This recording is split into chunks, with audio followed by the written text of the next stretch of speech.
podcast listeners, if you hear my voice right now, I need you to do something for me. I want you to take out your phone or on your computer, go to Apple Podcasts, search for Ask Your Oldhead podcast. You'll see my logo, my little picture, my little image there.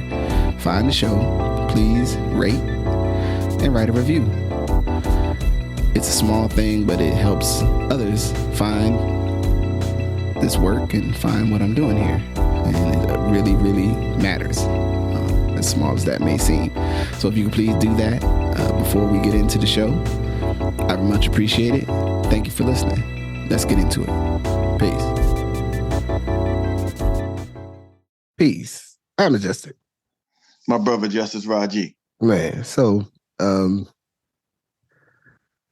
if it probably comes through my voice, I'm still recovering from illness, so my voice is a little raspy, scratchy. But happy to be feeling mostly well. So to get something up on the board, as I say, get some shots up towards the rim. Today, we try to take it light and maybe just share some reading. We are jumping into in the new year here, in the opening months of the year. So what I was going to do is maybe give you the first one, and then I'll give you mine, which I go maybe 3 for 3. Sound good? Okay, all good. So the first one is a book that I've been getting into. I didn't buy it in this season, but I'm kind of re-digging into it, if that's a term. Mm-hmm. That black vernacular. And it's called From Storefront to Monument. And it's about tracing the public history of the Black Museum movement by Andrea A. Burns. Yeah. And basically what it does is it follows the history of 4 museums, and 4 museums about Black and African-American history. The DuSable in Chicago. The International Afro-American Museum in Detroit, the Anacostia Museum in Washington, D.C., which I didn't know a lot about, and then finally the African-American Museum in Philadelphia. Mm-hmm. And how you have these 4 that all had ties to the Black Power movement. And the idea was that, again, going from the civil rights to the Black Power movement and the time of thinking about how do you start to chronicle Black people's existence in America? Mm-hmm. Now, when we have the Smithsonian, I think a lot of us can take that for granted. But if you're thinking prior to the Smithsonian, there were not a lot of cities in America where you could go and actually find the history of Black people chronicled in a way that Black people were doing it. Yeah. And this book is really interesting in that it talks about that process of like, how do you deal with the larger museum movements and the relationship? Mm-hmm. So, right, it's like how you actually function with all those movements and with those like institutions. Black people's support of the Black museums. Mm-hmm. In DC, obviously the relationship to the Smithsonians. In Philadelphia, the process of the Black African-American Museum being developed during the bicentennial and the out and out racism of the Rizzo administration and others, and where they were supposed to put it and everything like that. So it's really interesting, again, to kind of go back a little bit to think about what were people trying to do to chronicle history, and the challenges and benefits of being centralized and decentralized. And now I would argue that you have more information than ever, but besides the Smithsonian's, how many people get to places where they can see Black history? And as important, if not more important, how many other people globally get to understand our history and not just our struggle? Yeah. Because there's this challenge of like, when you think about other museums, it's like, oh, look at these artifacts. When for us, it's like a piece of Martin Luther King's shirt that got ripped off. Right. Then when he died, and like, what I'm saying?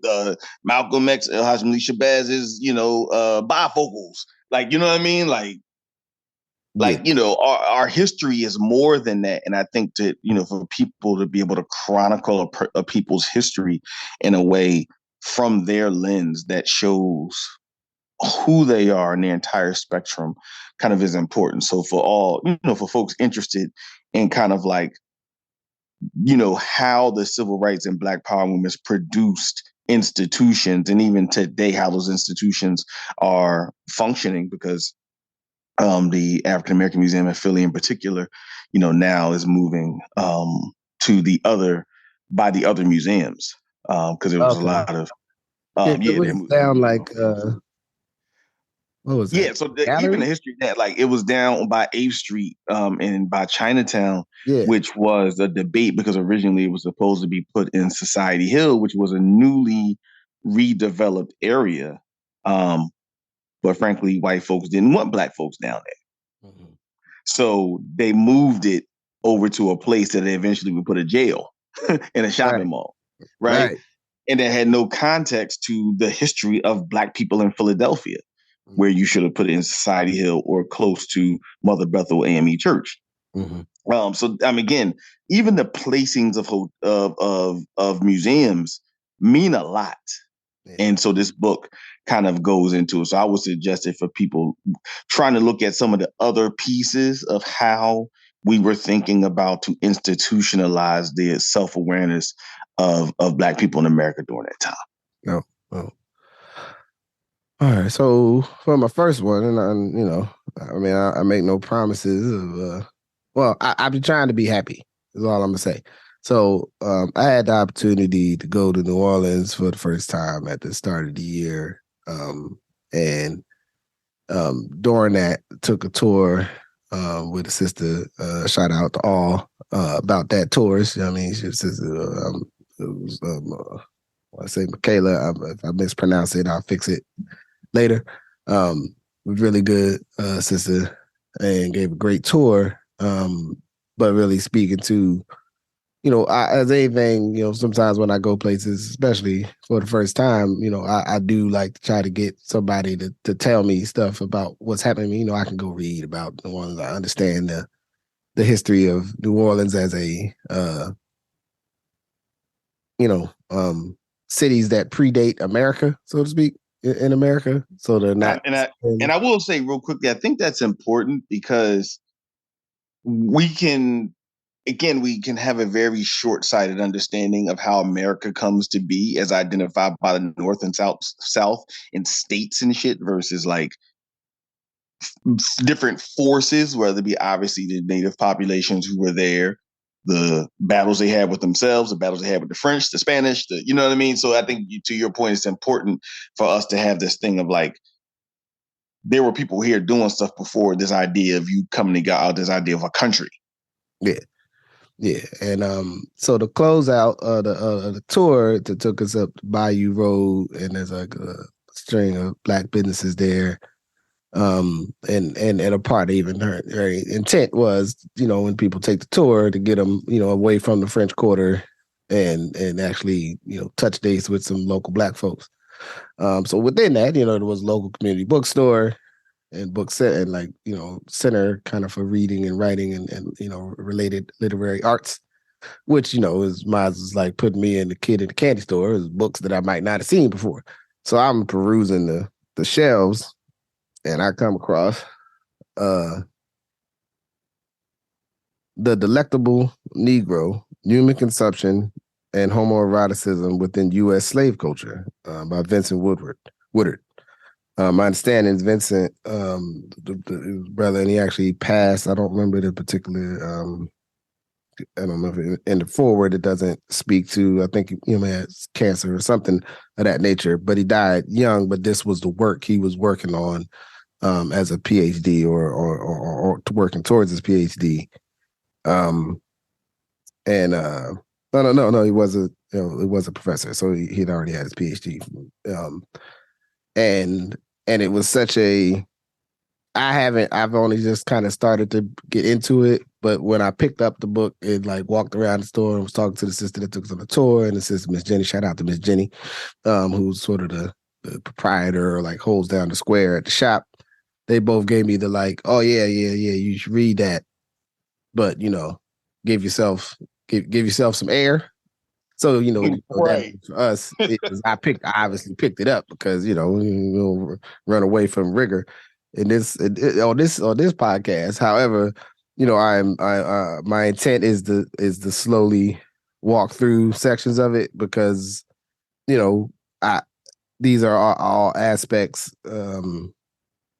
The brutality of slavery in the institution, and particularly as it existed in the United States and in the Americas, and is I don't think as a society we don't do the best at all.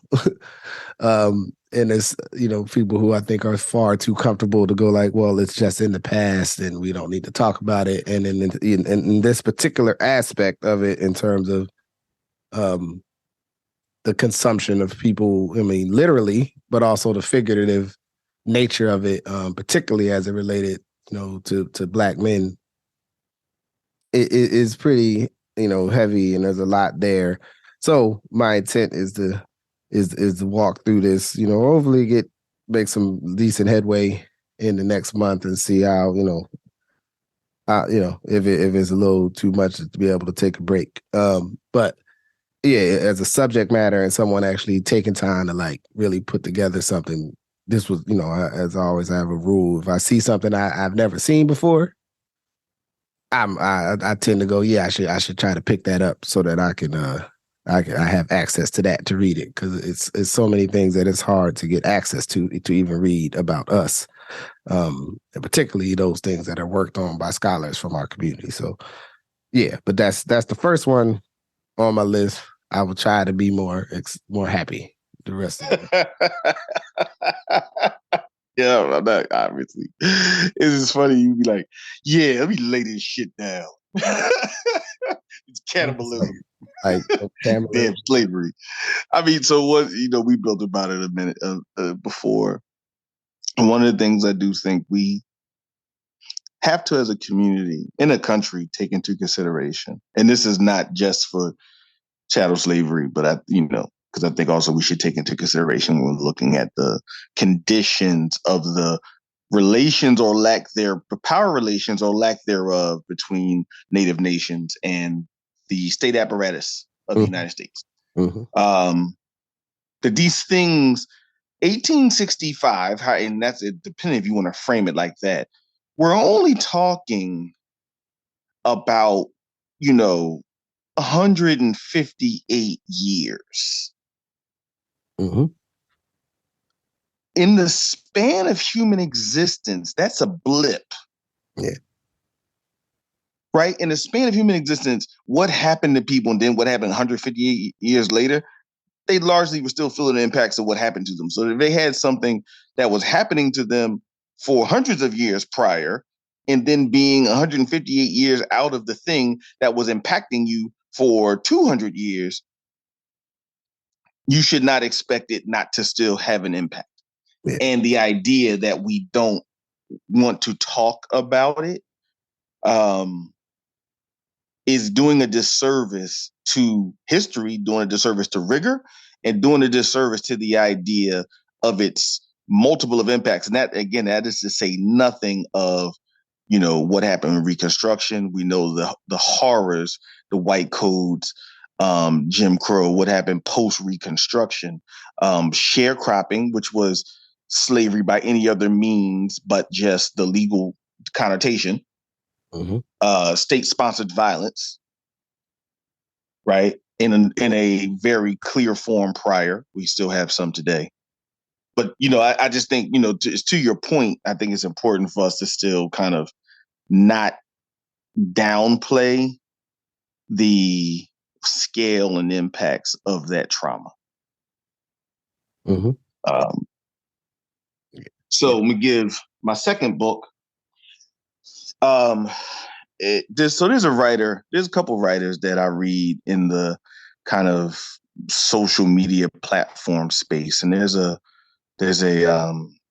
new social media newsletter or website, I guess you want to call it. It's called Puck, and Puck is an interesting one in that it relates and kind of connects to all sources of like culture. So they focus on kind of Silicon Valley, they focus on Hollywood, and they focus on Wall Street. And also how those all come together. Mm-hmm. Because I think you'll find there's a way that all of those actually come together when you think about the economy and culture of America. That those three essentially frame everything else, right? The space of tech, broadly defined in Silicon Valley, Hollywood, of media and culture, and then Wall Street with finance, and then the combination of confluence therein. And one of the writers that writes for Puck is a writer by the name of William Cohen.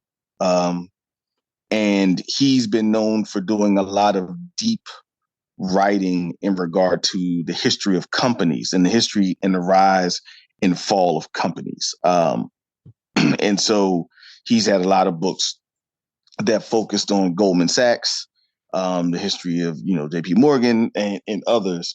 And his newest book is called Power Failure. And it's, kind of undertitled The Rise and Fall of American Icon. And it kind of uses Jack Welch.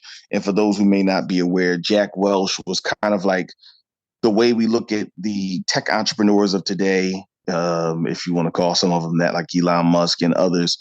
Jack Welch was that person of like the early to mid 90s. Mm-hmm. The hard charging entrepreneur, buying companies everywhere, buying NBC. And there's a generation of people in business school who were framed after being, who were like trying to be Jack Welch. Jack Welch was also known for like the lowest 5 to 10% of performers in any unit, would just fire them. Yeah.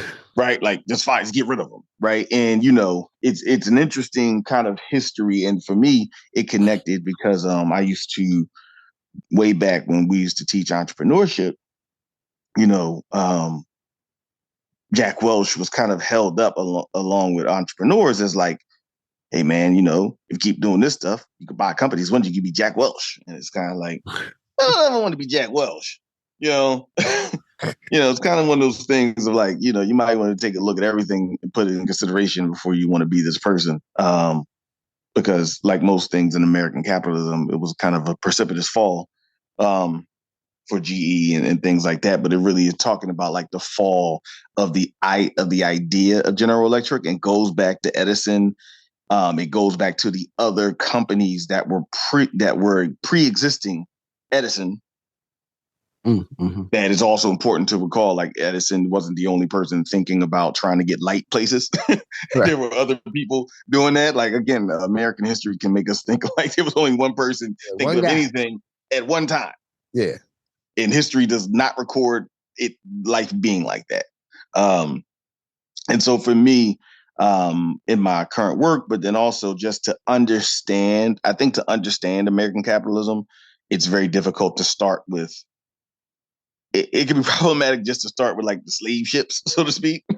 And at the same time, you can't do it just for looking at Elon Musk, right? Like you have to look at some things in the middle of how did the aggregation of American capitalism start to create so much wealth for so few?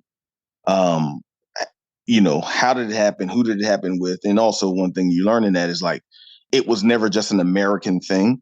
Like there was always wealth coming from other places that were investing in American capitalism. And that's another thing that we kind of, to paraphrase Rick Springsteen, this whole born in the USA idea that we think like we closed off our borders and accept money from nobody else, which now we know to be false.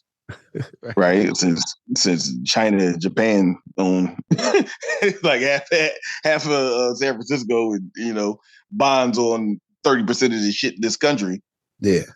But it's kind of like, so for me, just to be someone that understands, tries to understand American capitalism to identify how, frankly, original people, are going to function in it, are going to function outside of it, are going to engage with it, not just locally, but globally. So it's a book well worth reading. I mean, it's tedious, but I think tedious in a way that gives some context of like how did a company that started making lights and doing wholesale stuff for parts for lights end up buying NBC, Right. Yeah. in the variety of things that occurred. Yeah, and I mean, oddly enough, when I was in New Orleans, the sister that was on the tour with us, this other couple, I mentioned the GE train factory in Erie, and she was actually an engineer or software engineer at the GE, whatever, I think they still do train stuff in Erie, but she was from there, which I thought was crazy. I was like, yeah, absolutely. They still do. Yeah. Yeah, I'm saying, but it was such a odd coincidence. He was like, "Oh wow, how did you know about that?" I'm like, "Hey man, I'm out here, worldwide international. I be knowing stuff. That's what I do." But the one time GE made everything from like equipment for nuclear power plants to like toast or like freezer. Oh, absolutely. Absolutely. Yeah, I'm saying, and Jack Welch is that figure of like, him and like Lee Iacocca, who was the other one from the '80s. Lee Iacocca, I think, was more of the but and those Chrysler. Chrysler. But the if you were a person that watched 30 Rock, the parody of the interplay between entertainment and corporate ambition, is based on kind of teasing at Jack Welch. You know what I'm saying? Like that's what's happening there. But yeah, that's dope. I would check that out.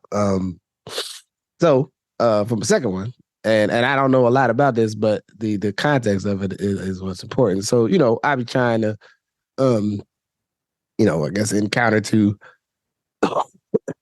pardon the more heavy nonfiction stuff. I do try to assertively make sure I read some fiction. And so Samuel Delany is one of the most renowned, Black science fiction writers of the press, the previous century. And I've read some of his short stories, but I've not read many of his novels. So I had it on my list to like, get just pick one to read. And that's what I've done in the past when like, I got like, where do you start? How do you read? I used to just go to the library and pick one and read it. That's how I got to know Octavia Butler's work. I was like, oh, that looks interesting. I just grabbed it, started reading it, see what happens. So I decided, actually after reading the article you sent me on Greg Tate, and he mentions Dahlgren, and then I was like, oh yeah, I've heard that story before. I've never read it. So I just went and got it.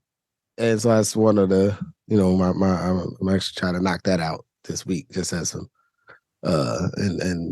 this week and the next, I gotta travel to New Jersey for a week, check on the folks in a week and a half. So, when I'm away from here, I have a lot of time by myself or, to my thoughts. So therefore, I don't know what story's about. I mean, it's science fiction. And if you've read any of Delaney's other stories or short stories, they're sometimes a bit like abstract. You got to like kind of wander into it for a little while to figure out what's going on. Like who, what, where, like, there's questions that, which I do enjoy.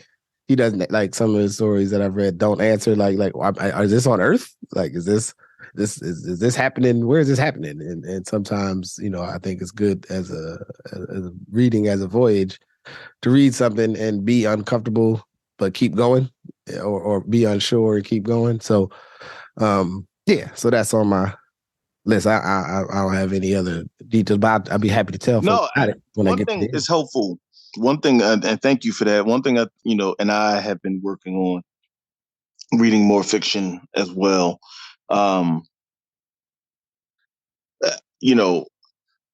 Science fiction in particular, I think is important because, if, many people have seen the art installation, there are Black people in the future and things like that. And how are we in the future? And, that was always a running joke in the 80s and 90s about it wasn't, one of them niggas on the Jetsons. You know what I'm saying? It was telling you what you didn't think about. It wasn't there.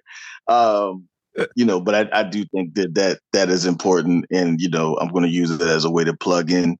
If anyone that hasn't read or learned about Greg Tate, you should do it. immediately.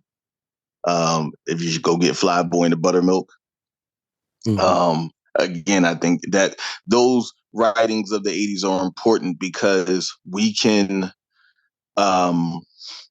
forget that there was a lot of good writing happening in the 80s that wasn't just our scholars, and our scholars obviously are are so important. But there were other writers. There were writers in the Village Voice. Um, there were writers in periodicals across the country that were creating fiction or just writing in ways that was compelling, telling the stories of that time. And I think we could do ourselves a disservice when we don't read what was being written about, not just about Black people and about our, our historical greatness, but also just about what was happening, our take of our jazz artists, our take of, even people have their own issues with him, but Stanley Crouch. I mean, I think, Stanley Crouch is worth reading, if nothing else, is to understand what it meant when a Black man became someone who just was a critic, that he didn't have the pressure of having to like speak for all Black people. Yeah. Yeah. And what does that look like when you don't have to have that pressure? So thank you for sharing for that one. My third one is one I haven't gotten into, but it has some confluence with things we've discussed prior.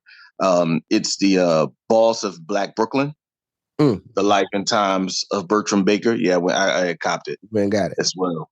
Yeah. And the interesting thing about this for folks, that Bertram Baker was like the virtual kingmaker of Black Brooklyn at a time that there were not as many Black people. I think with the cultural institution of the idea that is now Brooklyn, we can forget that it was a time that it wasn't a whole bunch of Black folks in Brooklyn. And what that meant, and that the vast majority of Black people at one time in New York were in Harlem. And also that what came with the cultural and political power of Harlem.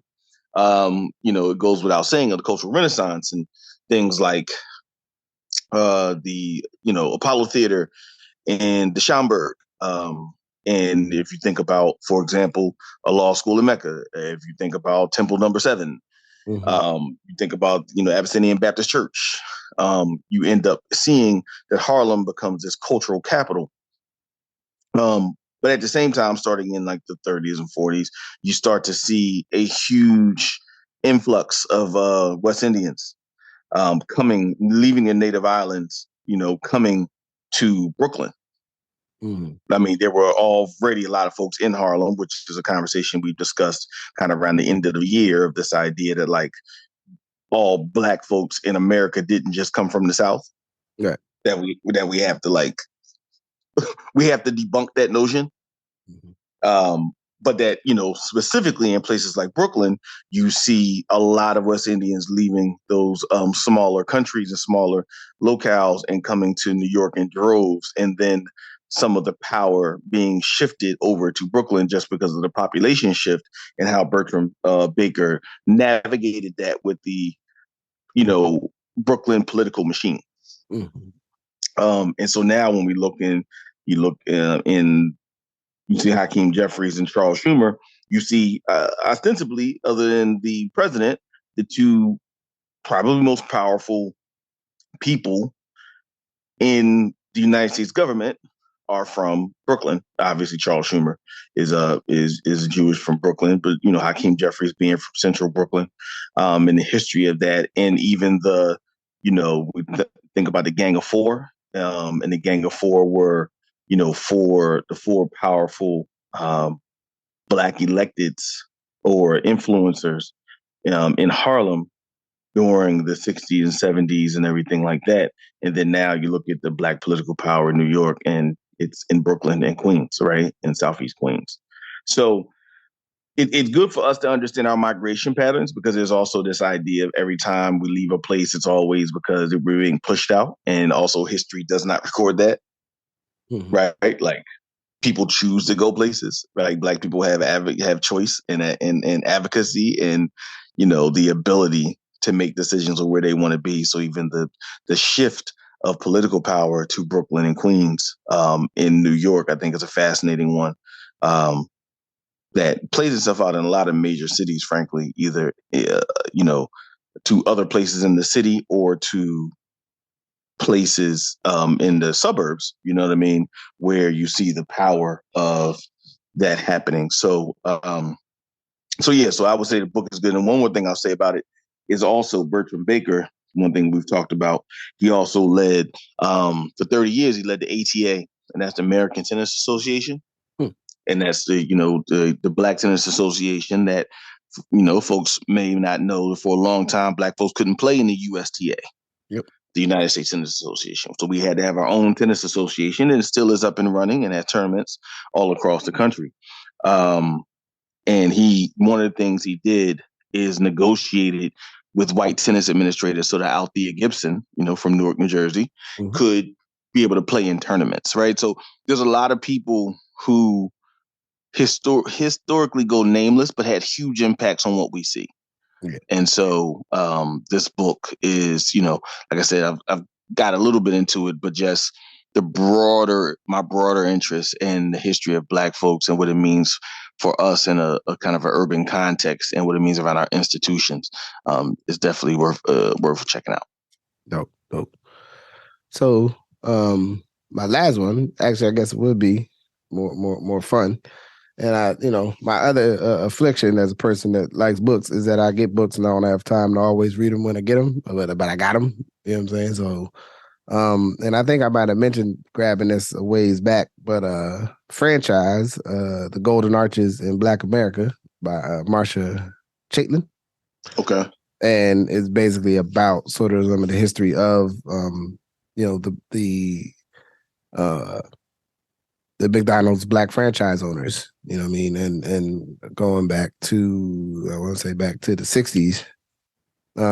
But, historically, in terms of franchise access of the major, fast food or franchisable franchises, Black owners in McDonald's are, a pretty significant situation. You know what I'm saying? Absolutely. Even the internal management structure where people, become, managers within McDonald's and managing McDonald's for whatever level of external esteem sometimes we give those places. And not to mention the discussion of how much fast food one should be eating, but this isn't a health discussion. It's a business discussion. But it is actually pretty significant. And I want to say, I don't remember if it's in this one. I know that there was, there's a couple different instances at different times. Like I know I think the LA area, like McDonald's Black franchise owners had a significant impact on some things in the LA area, other things. So it's a lot in here, but I think it's something just even discussing the reality of Black economic mobility, Black, attempts to build businesses, whatever they may be. I think there's a great untold stories, a lot to learn went in there. And so it's something I've had on the shelf for a minute, try to get it off the shelf. I think it's going to be my counter nonfiction material to read with the other Joel. So that way I can go read something that's not. Well, now you talked about it, so it got to come off the shelf. So everybody that listen to the Good Brothers, when you see Just Black, hey, Just, what's going on with that franchise book, man? Right, where you at with that, man? Tell me something. Tell me something good, brother. Remember that when you read a book and some adult would be like, hey, man, what's going on? Tell me what's something with that book. Like, pull up on you almost like, you was over there reading it. Man, tell me something. You have to listen. Black folks, man. I do it to this day sometimes. Besides, I'm like, so what's your take on that? How you see that? He be looking at me like, dog, I just read the fucking book. I mean, but you're right. Black people, you over there reading. We appreciate that you're smart and shit. What's going on with that book? Tell me something good. What's going on in there? Huh? Right. Like, you ain't gonna do nothing with the shit either. That's me. You be like, what's going on with that? All right. Get that job well done, but I'm not going to do anything with this information. You know what I mean? Kind of. So I want to say just, it's always good. We talk about a lot of heavy stuff and, you're a real heavy motherfucker. It's about cannibalism and shit. Man. But, this is the place in, where I have to say, I want to phrase this correctly. If the person you like don't read, don't do it to them. Yeah. Mm-hmm, mm-hmm. Male, female, we got to stop this not reading shit, man.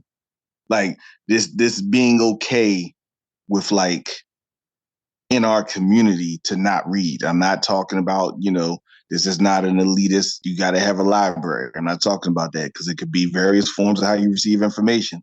However, it is science that reading something provides a different form of comprehension than just listening to it.